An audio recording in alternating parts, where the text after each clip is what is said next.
Good evening, everyone. Thank you so much for coming. Welcome to a community conversation about the Lawrence City budget, hosted by the Coalition for Collaborative Governance. I'm Holly Krebs, our lead organizer, and I thank you very much for coming tonight.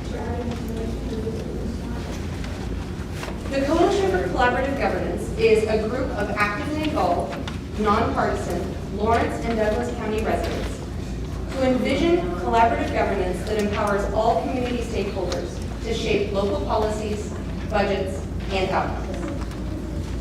We are advocating for improved transparency, community engagement, and accountability from the governmental entities serving Lawrence, Kansas. We really want consistent integrity and collaboration in our local government. So why are we here tonight? We are here because our city's budget has doubled in the last 5 years, and because the city is expecting a $6.6 million budget deficit next year. We are also here because our coalition believes in community participation in city's decision-making, and we did not find that the city's budget engagement process met their commitment to practice collaborative engagement with our community and to provide transparent access to data. In February, the city offered an online tool for residents to, quote, express their priorities for the budget. This online tool had significant limitations. Participants could only submit input by making 49 funding decisions to solve a complicated puzzle in order to eliminate the deficit, and there was no other way to express your priorities. This online tool also only addressed 24% of the city's budget, which is the general operating budget, which is where they also anticipate their deficit next year. It did not address 45% of their budget that includes capital expenses and debt payments. So what is the purpose of tonight's conversation? Our coalition is hosting this event to provide more transparency about the city's budget and to provide our community a better opportunity to express our budget priorities. Tonight, we can come together to better understand the city's financial situation, to share our priorities and our concerns with each other, and to compile our community's feedback and share it with city staff and elected officials to inform their budget deliberations this year and hopefully for the future. We also aim to model the transparency and community engagement we would like the city to provide for our community in the future. So the first half of tonight's event will focus on educating us about what is the current situation and why.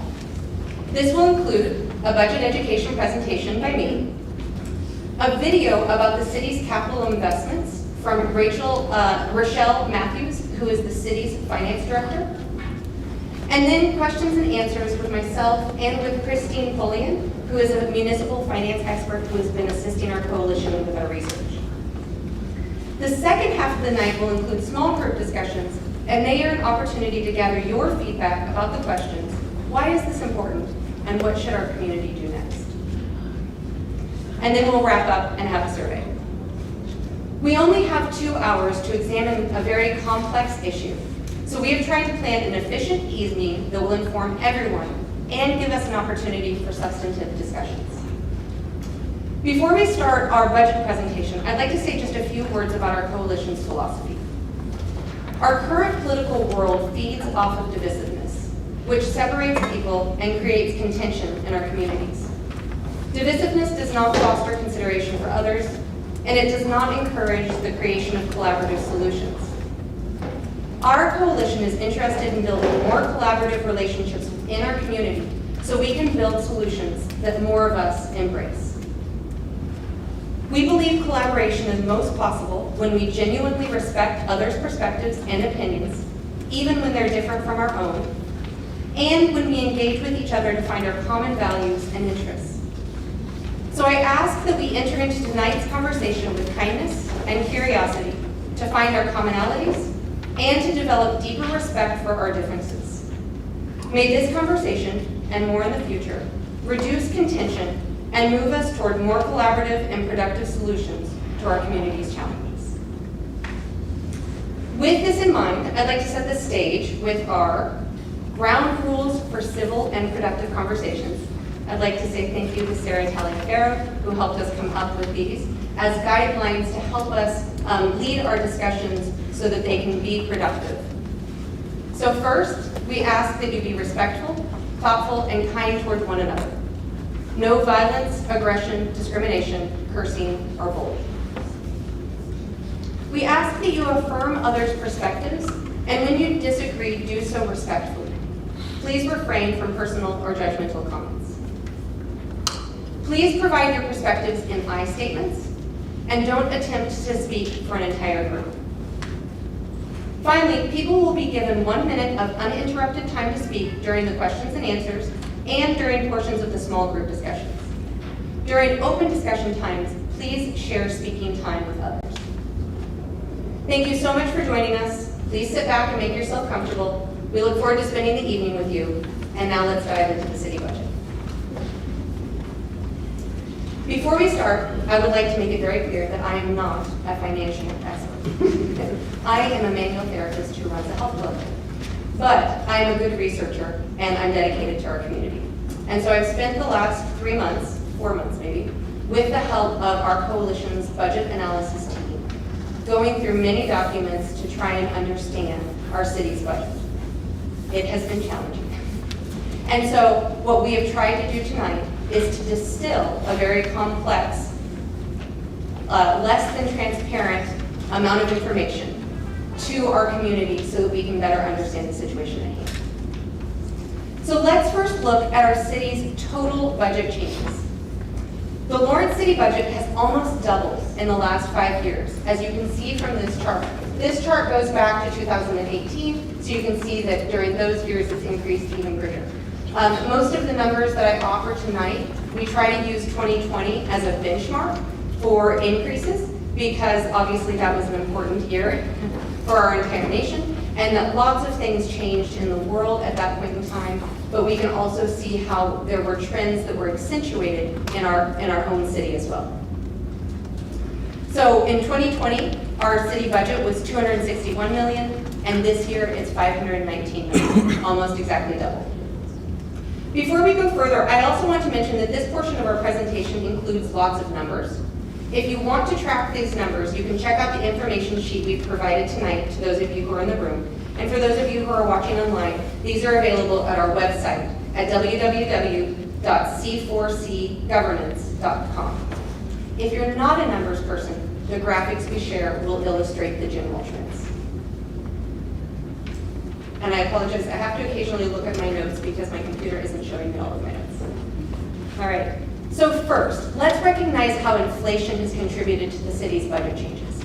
Prices have increased considerably for the whole nation, rising 22% between January of 2020 and December of 2024. So for all of the numbers that we look at tonight, I'd like us to keep in mind that there's about a 22% increase from 2020 to the beginning of 2025. But significantly, all of the city's expenses have increased well beyond this 22% increase in inflation. So first of all, what is the city spending money on? The city has 4 major categories of expenses. Operations and personnel are the 2 expense categories that keep the city running day to day. This is where our city's $6.6 million deficit is. On this chart, the blue and the orange represent the personnel and operating expenses. The capital expenses are investments in big one-time projects, and these are mostly funded by debt.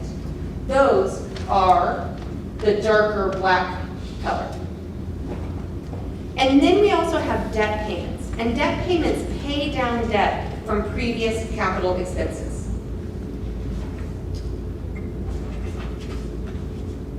So let's look at the 5-year increases in each of these categories to see what is driving the changes in our city's budget.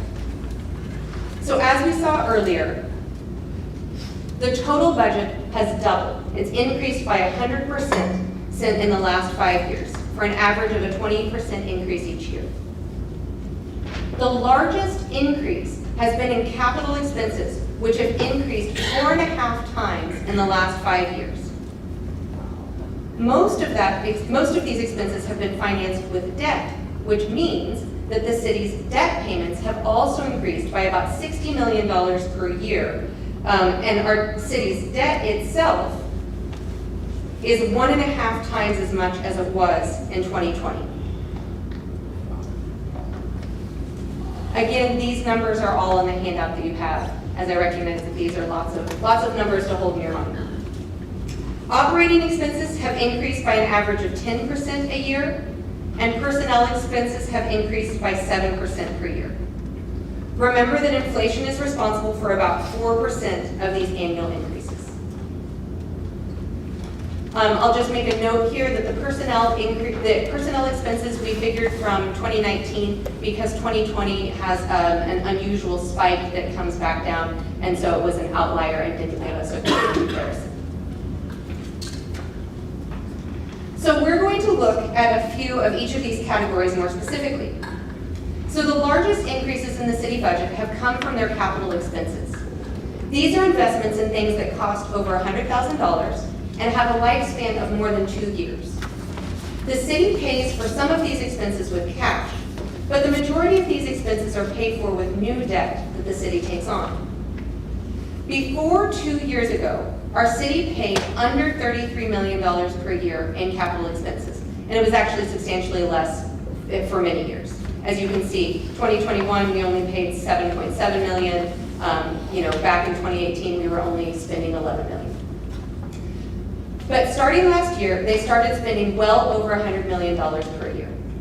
$125 million last year, and $152 million in 2025. Next year, documents from last year say they are planning on taking out another $124 million in debt in 2026.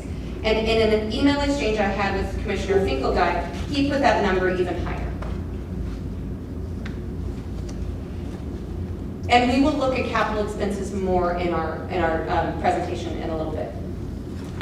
These increases in capital expenses have caused significant changes in our city's debt and their debt payments.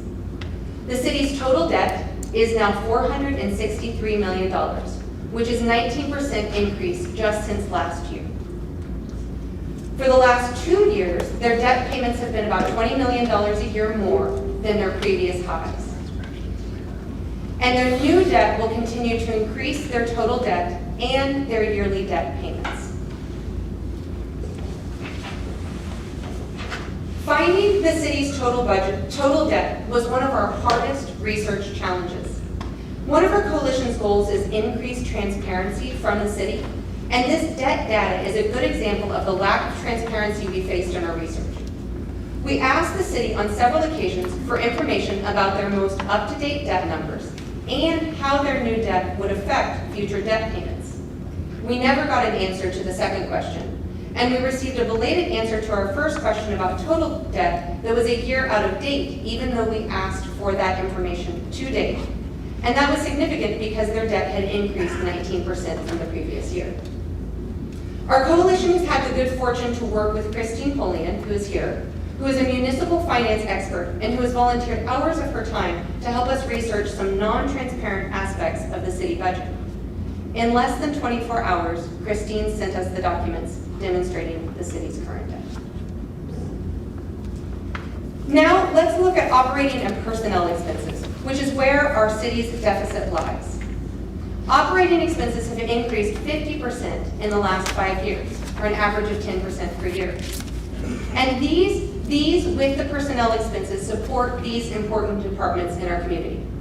The Fire and Medical Department, Homeless Solutions, Municipal Services and Operations, Parks and Recreation, Planning and Development, Police, as well as some smaller departments such as our city attorney and city clerk. The Homeless Solutions Program is the newest addition to our city's departments, and it is a substantial addition to our city's operating and personnel expenses. The city used federal COVID money to start this program, but a sustained replacement funding source was not identified at the time. This program's cost this year is $4.7 million. So now we're going to look at changes in personnel expenses. Personnel costs for the city have increased 41%, or about 7% annually for the last 6 years. As I mentioned, for most expenses, I've provided comparisons since 2020, but from the chart, you can see that 2020 personnel costs were anomalous, and we had a sudden spike and then a dip back down. So we've used 2019 as our benchmark for these expenses. There are several significant reasons for these increases in personnel costs. These include the city has added almost 150 full-time equivalent employees just in the last 5 years, which is a 17% increase in staffing. At the beginning of this year, they had 999 employees, and with benefits, they pay an average of $109,000 per full-time employee. For reference, our city's median income is about $60,000. The next one is implementing market rate pay. In 2019, consultants conducted a salary study that found that the city was paying their employees below market rate pay. So between 2020 and 2023, the city increased many city staff salaries to bring them up to market rate. At the same time, they implemented automatic, rather than performance-based, annual wage increases for all employees. The city is committed to continuing market rate pay for their employees, as they've been considering what to change in their budget in order to address their deficit. All of the city commissioners expressed support for maintaining market rate pay. But our research indicates that on average, Lawrence may be paying their employees over market rate pay. We assess this was a difficult number to figure out. So we assess this by comparing the number of city employees making over $100,000 per year with the other major cities in Kansas. Because these cities vary in size, we compared the number of city employees making more than $100,000 in relation to every 10,000 residents. So Lawrence has almost 23 city employees who are paid $100,000 or more for every 10,000 residents. That's the red number in the first column. This is, I should have brought my pointer.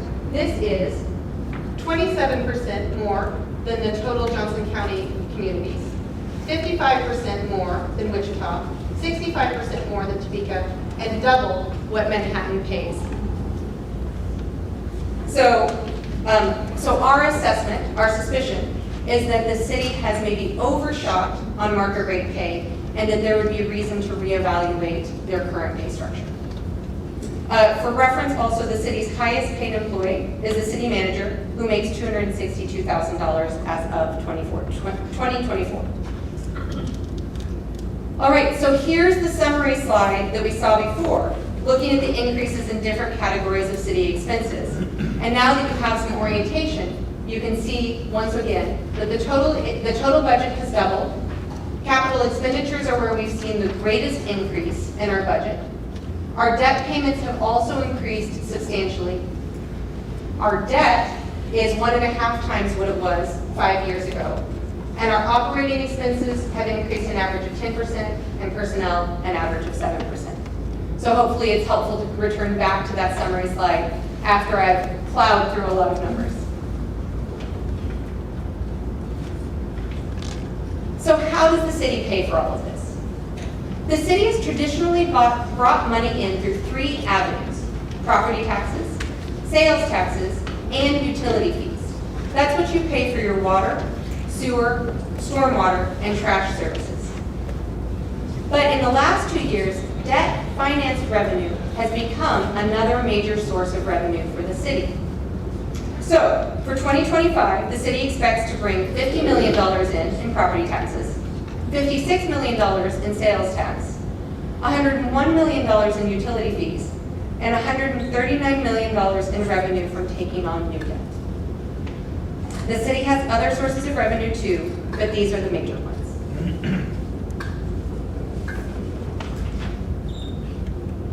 Here is the city's chart that shows their 2025 revenues. So taxes is the darker color. That includes both property taxes and sales tax. Charges for services include the utility fees and other services like parks and recreation. But then there's this last category that's bigger than taxes that's called miscellaneous. And this demonstrates a second transparency challenge our research team has faced. The city labels 28% of their revenues as miscellaneous here, and there are many places throughout their budget book where they also reference miscellaneous sources, and they don't reference what those sources are. Through our research, we discovered that 93% of this category is revenue brought in by taking out more debt. But the description in the city's budget book for this category lists 6 small sources of revenue and doesn't mention debt at all, even though it's 93% of this category.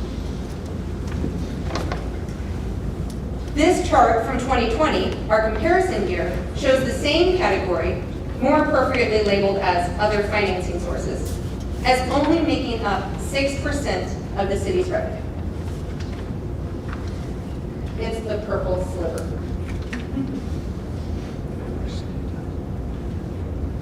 So now let's look at how these funds are distributed. The city's general operating fund, which is the one that's facing a major deficit for next year, receives $34 million from property taxes this year, $41 million from sales taxes, and $6 million from utility fees. Remember that there are other smaller revenue sources too, but we're just going to focus on the major ones. Kristine Polian, the municipal finance expert I mentioned earlier, said that if a city's utility services generate more revenues than needed for their operations, it's not unusual for a larger amount of utility fees to support this general operating fund. I offer that because as we have our discussions later, we're going to be talking about solutions, and it's nice to know what some options are that I, as a not municipal finance expert, wouldn't know was even an option. All right, because the city's biggest increase in expenses is from their capital investments, we're going to look at how those are funded. The city pays for some of their capital investments directly with cash. This money comes from our sales tax, $7 million, and from our utility fees, $4 million. I will also say that it's unclear if the utilities are paying more than that directly because their book is difficult to read. So there's one place where they say that they're transferring money to pay for capital expenses, and then there are other places where they say that the money is allotted for these capital expenses, and so it's not clear if those are two separate revenue sources or if they're the same. And then the biggest question we've had is how is the city paying for this debt? So some of it is paid for with our property taxes. So that's the $13 million. Our sales tax do not go to debt payments, but our utility fees fund a lot of our debt payments. The debt payments for capital expenses that are related to our utilities. So if our water treatment plant needs to be improved, then the utility fees would pay for that debt. Whereas if we were fixing our roads, that would be paid for with our property tax money. But the rest of how we're paying for our debt is unclear. Again, this is one of the biggest transparency issues that we face, is that it's not clear where the rest of the money is coming from to pay off their old debt.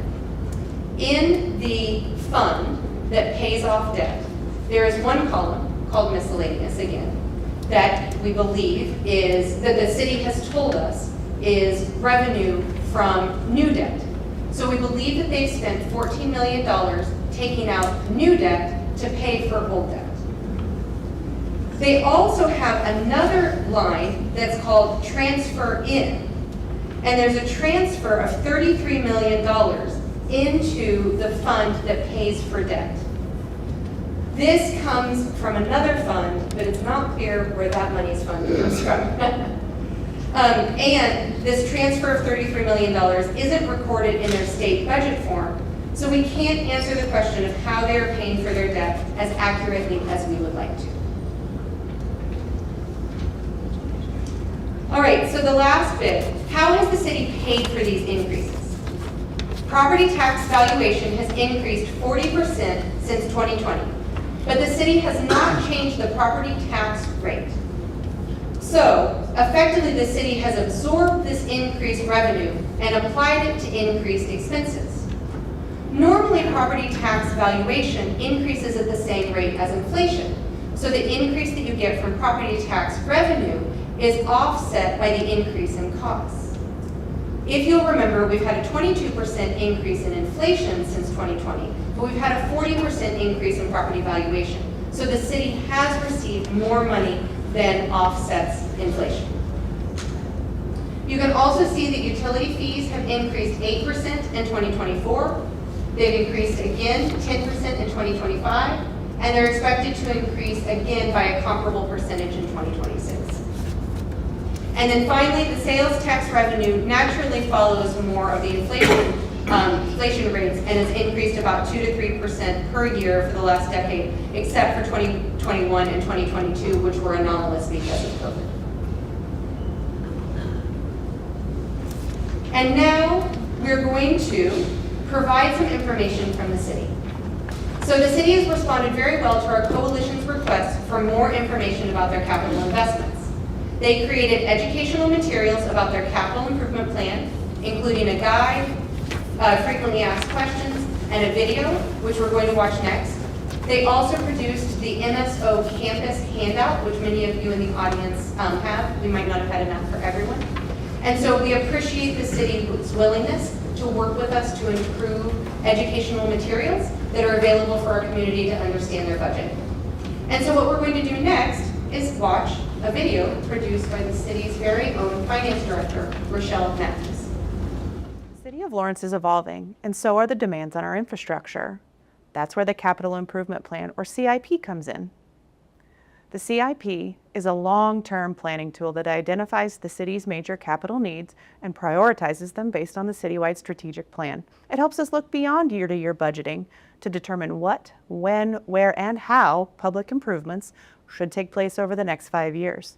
This is a separate process from the city's annual operating budget. The CIP looks at every available funding source, including property tax, sales tax, utility fees for water, wastewater, stormwater, and sewer services to help maximize public benefit and link future improvements with financial resources. In fact, the city has been developing and refining its utility rate models over the past several years in anticipation of these infrastructure needs, preparing today to meet the demands of tomorrow. To be included in the CIP, a project must cost at least $100,000 and result in either the creation of a new asset or the enhancement of an existing one. CIP projects are also expected to improve service quality, reduce the long-term cost of ownership, or upgrade critical infrastructure components. The city uses two main financing methods for these projects: debt financing and cash financing. Debt financing means the city issues bonds such as general obligation or revenue bonds and pays them back over time with interest. Cash financing uses available funds or reserves to pay for the projects up front. Both types of projects are included in the CIP. Cash finance projects and the annual debt service cost appear in the operating budget in the appropriate fund. When our city manager started in Lawrence, he made it clear that our community had long been underinvesting in its infrastructure. Since then, we've taken a systematic approach to getting back on track. We've invested in cutting-edge assessments like LiDAR, video inspections, and detailed mapping to develop long-range plans that address infrastructure problems before they become crises. We've also focused on achieving the lowest cost of ownership, building smarter now to reduce future maintenance costs, and extend the life of our investments. Major projects recently completed or currently underway through the CIP include full corridor rebuilds of 23rd Street, 6th Street, Iowa Street, and Wakarusa Drive, as well as Jayhawk watershed improvements and the construction of the MSO campus. The Capital Improvement Plan represents a smarter, more responsible approach to building the future of Lawrence. Through careful planning, long-term thinking, and strategic investment, we're ensuring that our community foundation is stronger, more sustainable, and ready for what comes next.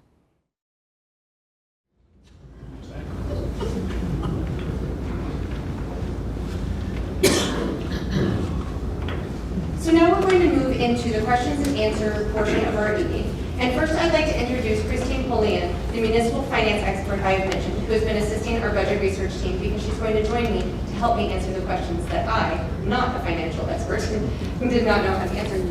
Kristine has served in city governments for 25 years, including serving as the finance director in League City, Texas, and interim city administrator for Valley Center, Kansas. Most recently, she was the chief financial officer for the Lawrence Douglas County Housing Authority. And for full transparency, Kristine is also running for city commission, which she decided to do after she started advising our budget research team. We felt very fortunate to have her bring her expert knowledge to our work. And so we'd like to open the floor for questions. People will be given 1 minute to state their question, and we ask that you hold your opinions for our small group discussions later. Thank you. I have a microphone here, and if I could get maybe one of our volunteers would be willing to be the, thank you, sir. If you'd be willing to be the microphone person. I think it's going to take just a moment to warm up.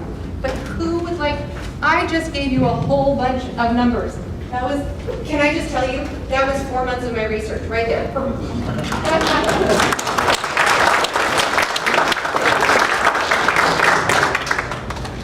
Thank you. My name is John Brewer. My question has to do with the capital improvement of our streets around here. As I have discussed this with some of my friends who have been around town for a while, they said, well, we have a deferred maintenance problem. The past commission should have spent money earlier, and now we're having to pay for their mistake. Tell me if that's a helpful observation or if it's even valid. Would you like to speak to deferred maintenance and the national level? Sure.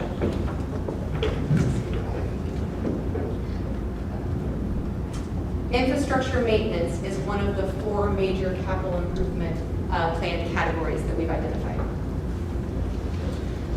I will tell you, hi, I'm Kristine. I will tell you, I moved back in 21. I went to school here years ago. You can take a snapshot of a city and identify issues by looking at their roads. You can't see, hopefully if you're just visiting, hopefully you're not needing the police and fire and you can't see what's underground, storm, water, sewer. So when I moved back here at 21, I was astounded without even looking at a budget because I know the type of revenue that the city's getting just from the University of Kansas and sales tax, right?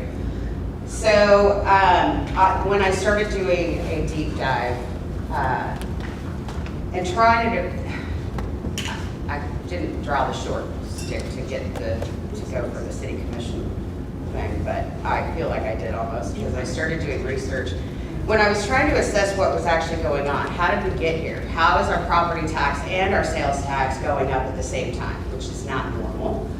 How are our roads so bad? How are people getting priced out of their homes, etc.? And capital infrastructure is one of the issues that we've identified has been grossly neglected. The unfortunate issue here is the folks here today at the elected level and the staff level are responsible for that. They're cleaning it up, but I don't know that we can defer anymore. We cannot, so when I look at it, if I were to advise as a city manager or finance director, I would have to tell the electeds, we cannot spend any more money on wants.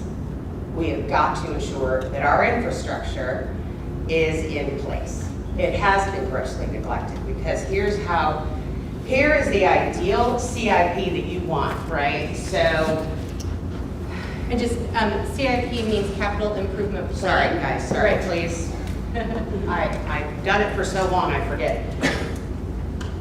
When you're doing a capital improvement program, what you want to do is we tax through mills, if you guys are familiar with mills. So what you want is a consistent mill levy for your bonded interest fund, which is how you pay your general obligation debt, i.e. not your utilities. Your utilities are businesses. So you want to tax at a constant mill. And so you have X amount of dollars at this mill levy. And then as debt drops off, you build back in. and you are constantly doing infrastructure improvements without disrupting your mill levy, right? That is best practice. To go from approximately $30 million for a CIP program, issue debt, $30 million, 1 year and jump it to 100 is all the evidence you need to know that you've neglected your infrastructure. That's it. So yes, that is a brilliant observation. It is an accurate one. So, And as Christine has pointed out, this is not unusual to Lawrence, that there is a national crisis in infrastructure maintenance and deferred maintenance.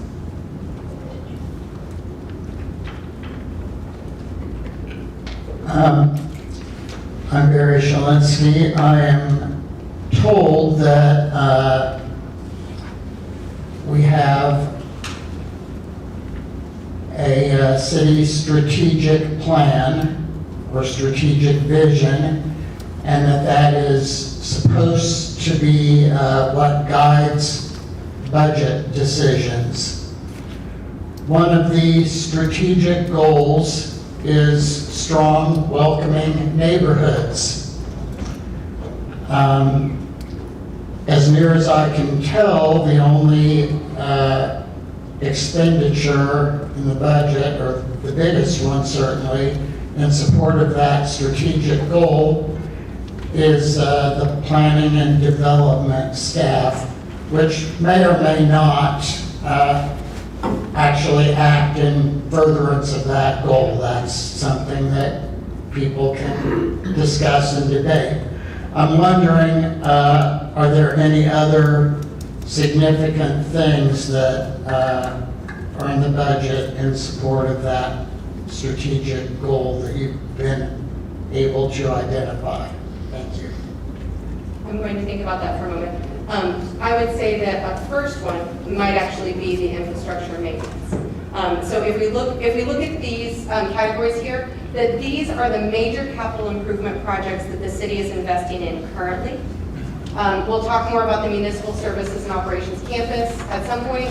The wastewater treatment plant is an unfunded mandate from the federal government that is requiring that the city spends about $75 million to update our wastewater treatment plant.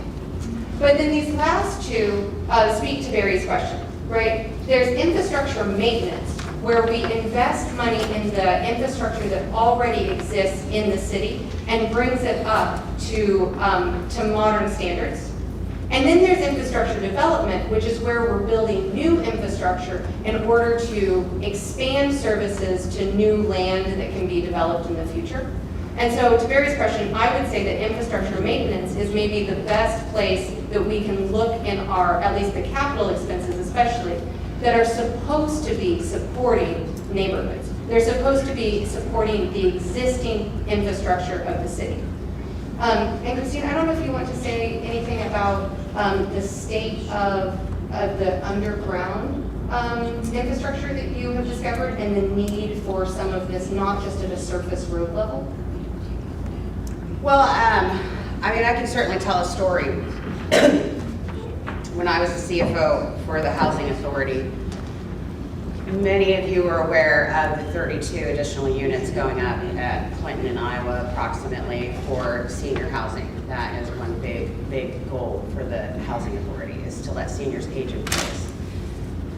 About 2.5, I'm going to approximate dates, about 2.5 years ago, we went through the rezoning process, which at that time you present what is essentially a site plan, right? And we had identified, and I'll preface this by saying CEO Shannon Oury worked through the issue internally, so I don't even know if the city manager knows, truthfully. But 2.5 years ago, we presented a site plan, and that's where you talk about where your hydrants are gonna go, you know, all the things. For those of you that are developers, you're certainly familiar. We got it passed. We went through every department head. This is a standard procedure that every city goes through. Then we go, and when you're dealing with federal dollars, there's a lot more fun involved. So 2.5 years later, to about, I'll approximate August, September of 24, we actually, we're ready. We have gone through the litany of issues that the feds put us through. And we're shovel ready. Now we're gonna pull permits. So now we actually do present a site plan. And it is kicked back that they said, we need you to build a 900-foot service line because the current main along Clinton is so deficient that it's not even supporting what you have today. And we're like, so of course affordable housing, right? That's out of everyone's mouth, we need affordable housing. This gets kicked back at the last minute, which I have heard through my research happens a lot. So what we ended up, I actually wasn't involved in the process at the time, but I caught wind and I said, what? Because you don't do that. You certainly don't do that when there's someone shovel ready. And a partner who's helping provide affordable housing, right? Like all the things are there. So because of my tenure in the state of Kansas, I've been heavily involved in just about every association. I called some folks who knew, and they said, yeah, that main is shot, and it's not set to be repaired for 2 to 3 years. So this was gonna add $150,000, $200,000 to the price, which we didn't have, right? So they ended up granting from the housing trust. They gave us a grant for that service line. So that's how that ended up happening. So I was told that by MSO, the powers that be at MSO, and by the way, they're very brilliant. They are great at what they do. But I said, how do you feel the infrastructure is? And she said, I think water and sewer is good. And this is after the fact. This was, and I didn't say a word, but I said to myself and to Holly later, I don't trust it. I did see some I&I trucks in situ form, basically, if anyone knows what that is. You're shooting cameras through your lines to see how things work. I did see some over there in North Lawrence. I do think they are assessing what's going on with infrastructure, but they talk about infill, which of course we want infill, because it's less expensive if you're tapping into existing infrastructure. But how do we know how that infrastructure is? And I don't know that I have a lot of confidence in it, so that's my spiel. So Barry, to a certain extent, that just speaks to the idea that we need more focus on maintaining what we already have so that our communities and our neighborhoods can have the services that they need to. And what I will say also is that we did not dive into many details into the operating budget, and so I don't know that I can give you more information about some of those other departmental budgets.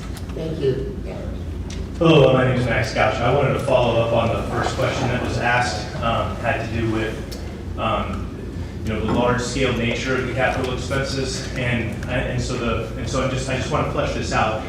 It looks like a big number, 445%, right? I mean, it is a big number, but then the response there was, well, we have no choice because we deferred for so long. So my question is in light of the fact that there was so much deference about infrastructure,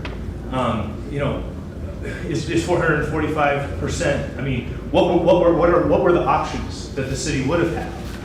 How could they have solved the deficit issue that has been raised without incurring all of this new debt? Because I think it's hard to hold their feet to the fire, if there was and believe me, I love Old City Feeds the Fire, trust me.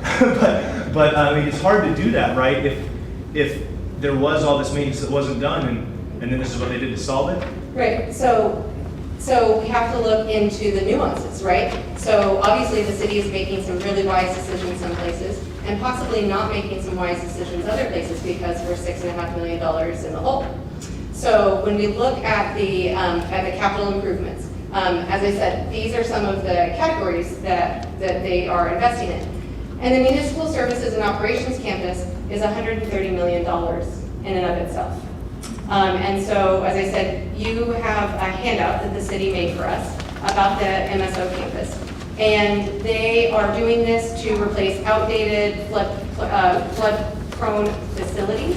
They're trying to consolidate their services. But one of our coalition's complaints is that there is not transparent cost-benefit analysis of some of the decisions that they are making. In the city's budget book, there is a section that says capital improvement projects impact on operating budget. Do you know how they register it?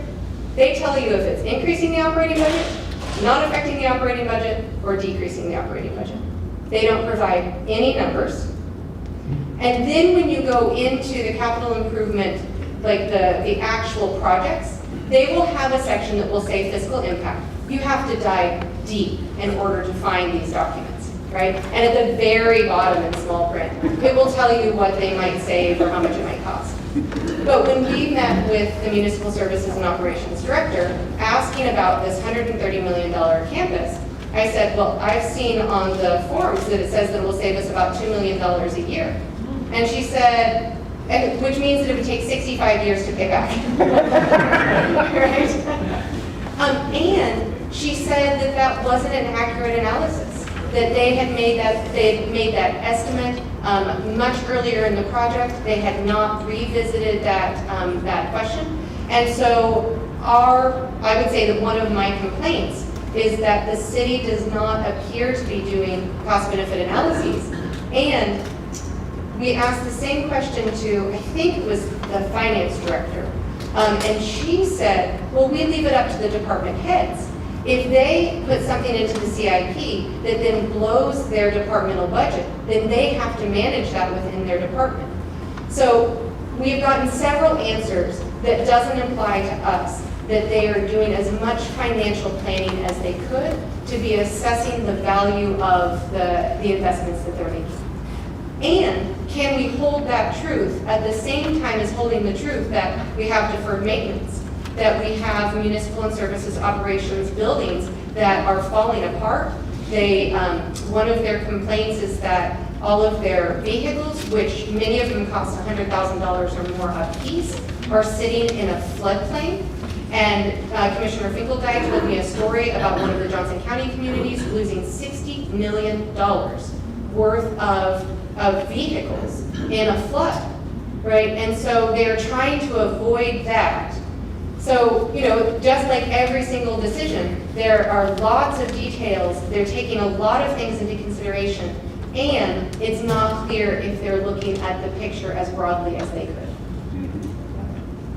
Yeah, other questions? Yeah, Iris. Actually. Sorry, John. And you're next. Good evening, all. John Martin. Quick question, which kind of ties into what you were just saying. So Tuesday night's city commission meeting, two things came up that were a bit of a slap in the face of the community. The city commissioners decided to remove transparency, another layer of transparency, by removing the YouTube live broadcasting of the general city commission meetings as well as the public comments. And on top of that, there's something a little less readily visible that they decided to re-up the Catalyst program that the city offers. Now, for those of you that don't know, the Catalyst program is where we provide industrial land, the infrastructure, and a 50 to 70% rebate on the taxes for any new developments out there for periods of up to 10 years. They went ahead and renewed that without hardly any discussion, zero financial data, zero cost benefit analysis, zero historical data, just that it was a great program. rubber stamp in a matter of 5 minutes. So how do we as an organization, and as a wider question, how do we as a community get these folks to learn Finance 101 and start taking our money, spending our money like they would spend their money? Kristine, would you like to field that? I feel like that's your wheelhouse. Well, having done it for many, many, many years, there is no doubt disseminating information is very difficult, especially if people want to be spoon-fed, if I may say, right? This town is not like that. This town is very engaged. This would be the fourth city that I've observed, I guess, as I am as a candidate, which we're not talking about tonight. Could you speak up a bit more? I'm sorry. There you go. How's that? I'm usually very loud.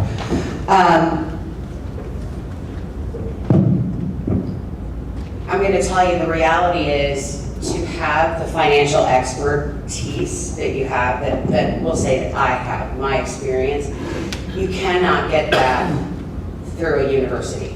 The only way you can get the education of governmental accounting is through experience and through training. I've trained city clerks across the state for years for their certification program.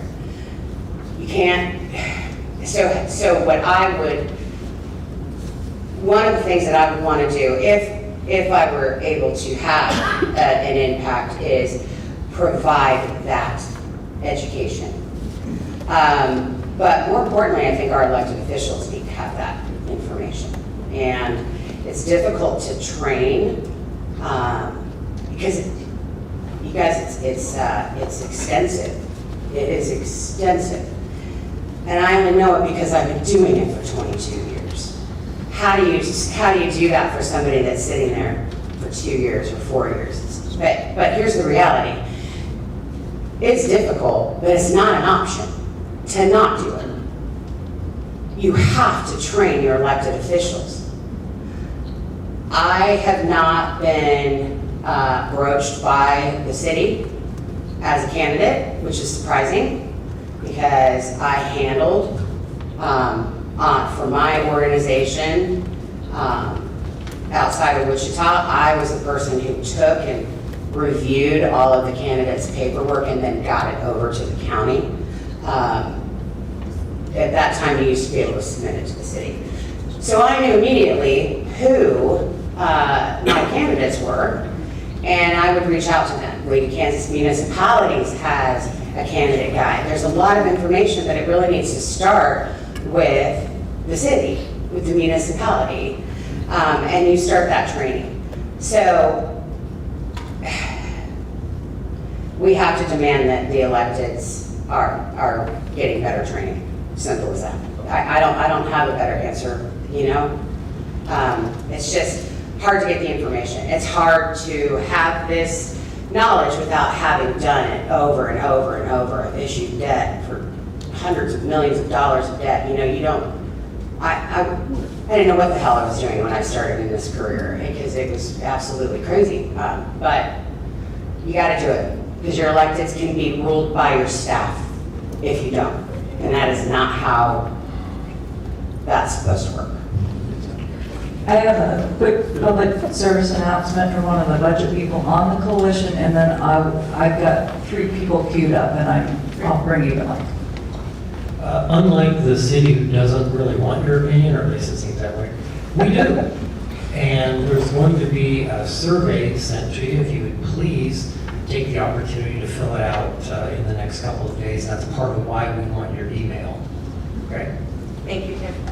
I also wanted to just tack on to what Christina said because she's educated me about this, of how difficult it is for the finance specialists in the city to get educated to do their job well.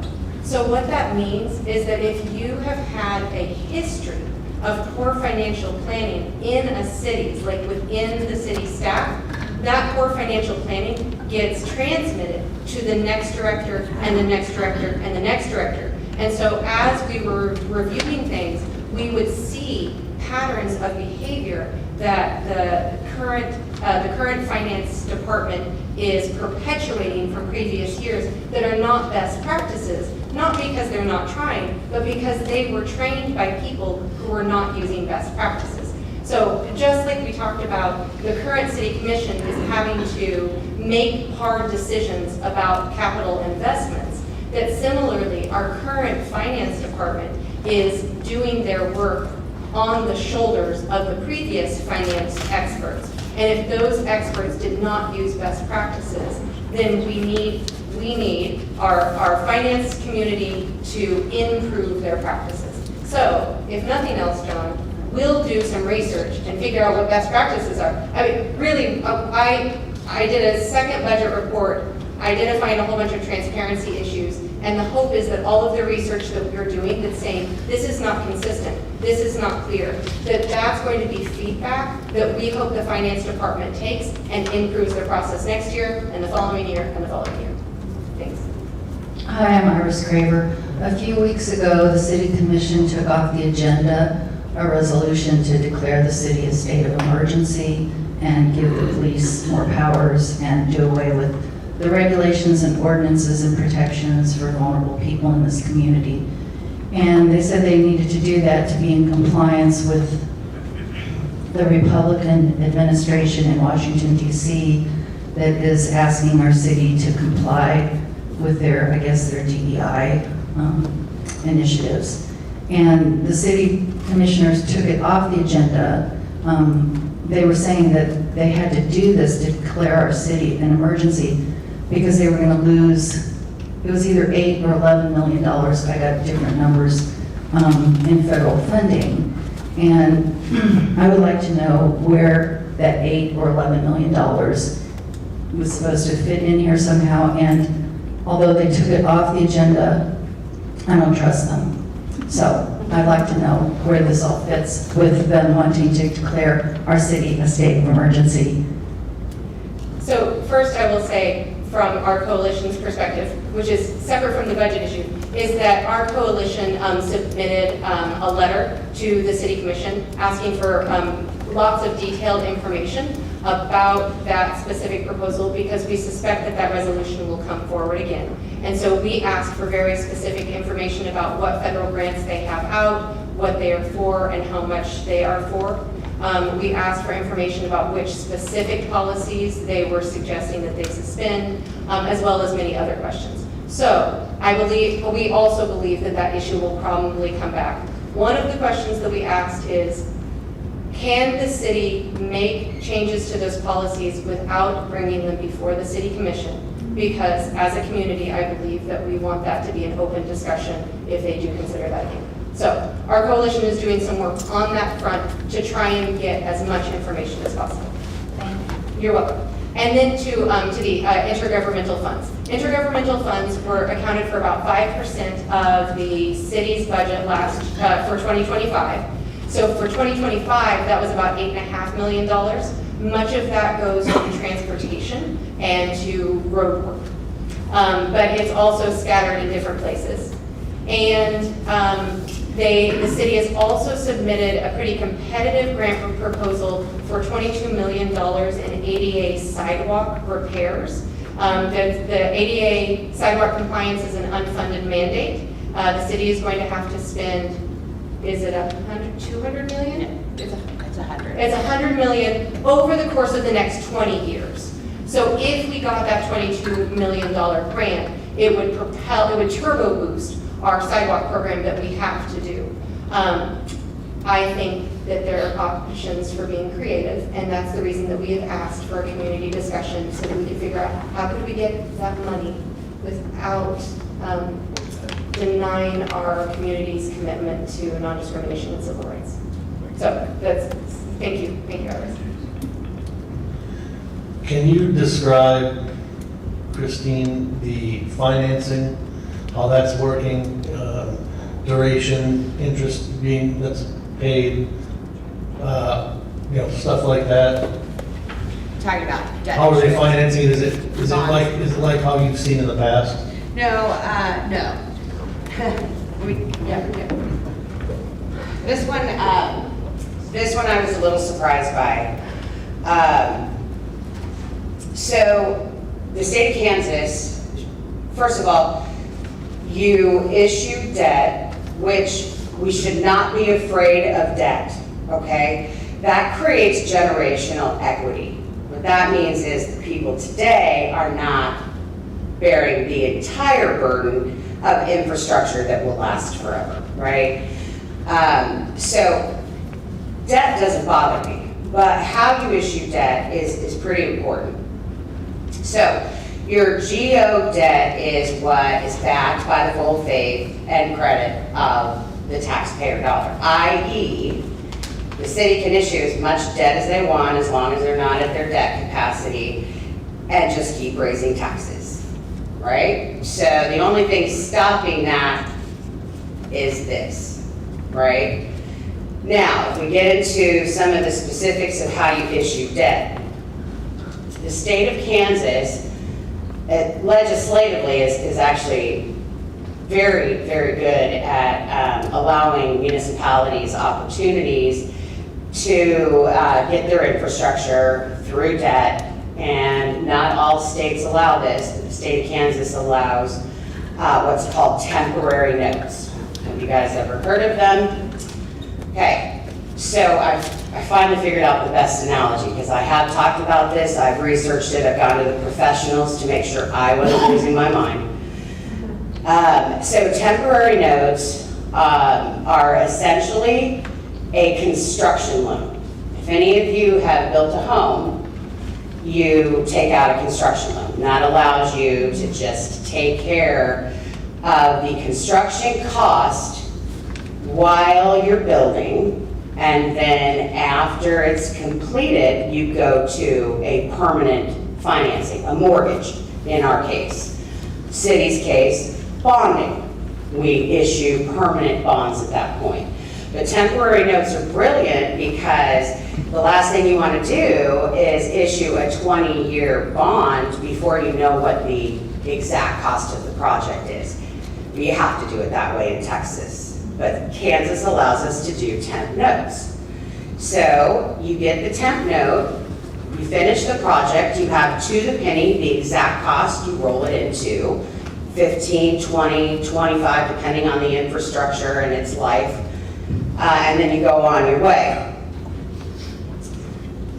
So when they were asking the questions and she said I had the information 24 hours later, all of this stuff is out there. I've done bonding for, 20 years. So I went out and I got the bond transcripts. I pulled the bond transcripts just for GO. I didn't pull revenue. And I went back to 2011 and I looked at the official statements that are out there. They're out there. Municipal Securities Rulemaking Board has a site called EMMA. You can go out and get any transcript for any city, for any issuance. So I went and pulled them.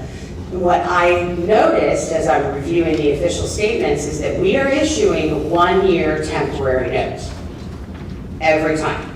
But you're able to issue. So the state statute allows you to have a temporary note out for 4 years. So here's the analogy. You're building your home, you know your home's gonna take 3 years, 2.5, 3 years to build. You pull a construction loan. After a year, the home's not done yet, you go to another bank, you pull another construction loan, absorb the first one, and go about your way. And you pay closing costs again. And then, the next year, you do the same thing. You go to another bank, and you absorb those 2 years, and you pay closing costs again. That is what we have been doing. You pay a cost of issuance every single time you issue a temp note. If anyone wants the bond transcripts, I can get them for you or get you to the site. Are interest rates lower or higher for those two? They're typically, they're lower, actually. They're a little lower. No. So the whole thing about bonds, guys, if you've ever bought munis, is it's guaranteed. right? So we hear the stock market, and then when you start talking about bonds, those are the things that people pack their portfolio with for stability. So temp notes are going to cost a little more, but what you should be doing, I went and I started researching. Basically, I've issued many temp notes in my career. I have literally never issued a 1-year temporary note, nor has some municipal advisors that I spoke to. What you do in that case, you issue a 3-year temporary note, and you build callable features into it so you can retire that debt sooner. But that's not what we're doing, and I don't know why. So, when we start talking about how things are actually being done, I don't know if anybody would have known better. Certainly not anybody I would expect on the bench. So, there's some of the things that we have uncovered. Does anyone have any questions on that? We're going to do one more question, and then we're eating into our small group discussion, and I really want to make sure that we take time for that. So let's take one last question. Well, it was related to the debt burden. You raised an interesting thing about these temporary notes. Is it the same third-party agents and attorneys who work those temporary notes that you notice in the record? Yes. So in every issuance that you do, you're going to have your bond counsel, and you're going to have your municipal advisor. And 2012, 2013, 2014, well, it was a fallout of Sarbanes-Oxley, right? So it was a SOX issue. We could no longer have the municipal advisor be the underwriter, so those two had to separate, right? So essentially, you're going to have a municipal advisor, you're going to have an underwriter, and you're going to have bond counsel.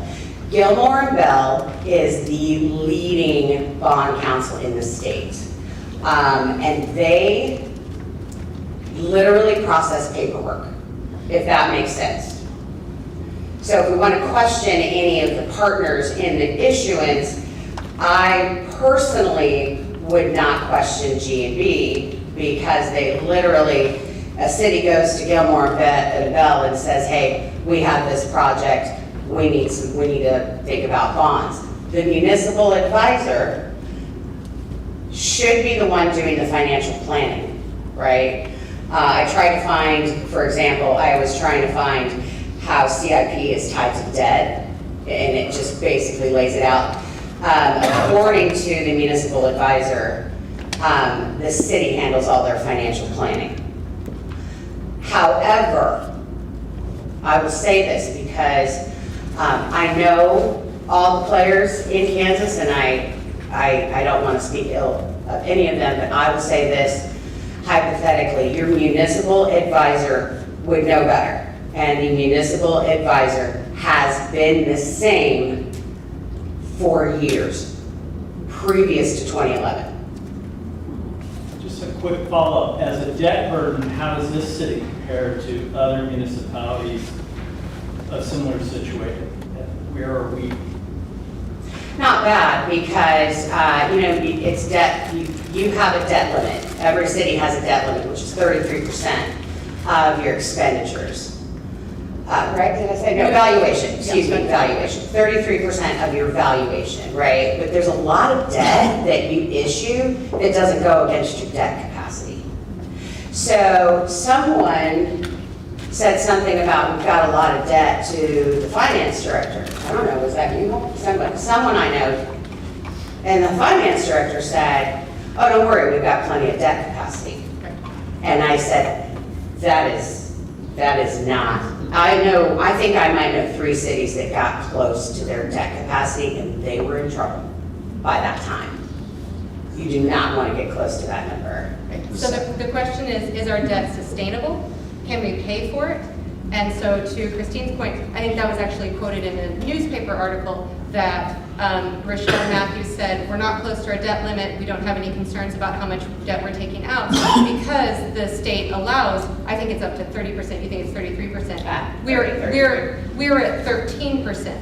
And so that means we could take out another more than double what we currently have. But if we can't make our debt payments, then that's not sustainable, regardless of whether you have the legal authority to take out that much debt. Here is the QR code for the Lawrence Budget Survey. Also, if you wanted to support our coalition's efforts, we wouldn't say no to some small donations.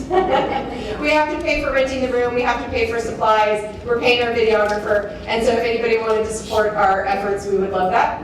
But as for the community survey that we have, I mentioned it earlier, that we are going to compile both the information that you guys put together during your small group discussions, as well as the information from the surveys, and we're going to submit that to the city.